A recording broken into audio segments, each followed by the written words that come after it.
I think a big key just comes within the structure of your program, and the way that you grow them, not just as players, as people. For instance, I've always said that the two most important things that you can teach a player and or a team is how to think and how to communicate.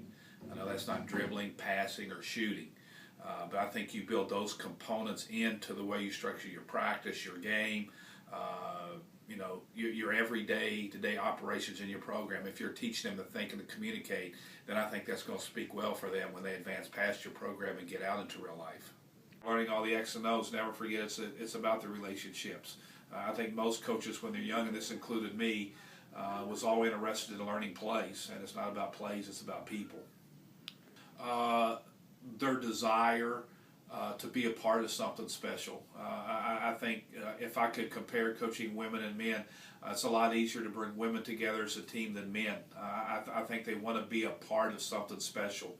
And part of that is not just the learning and the working, but the loyalty. I mean, there's a great desire on the majority of female student athletes to want to please their coaches that they work for as well as their teammates, and I think that makes coaching women more enjoyable than coaching men. If I was a young female coach, I would instantly create a list of mentors. I would look for some women head coaches that are successful, some women assistant coaches have been successful. I'd reach out to them and ask them to be my mentor, somebody that I could go to and learn from, and ask them along the way for help with challenges and advice that I would need to grow.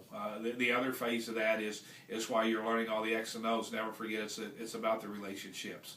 I think most coaches, when they're young, and this included me, was always interested in learning plays, and it's not about plays, it's about people. Personalities that come from different walks of life, they come from different family environments, they have different value systems, they have different goals and dreams and aspirations. You know, you start out each fall with anywhere from 12 to 15 individuals and trying to get them to buy in and commit to a single vision.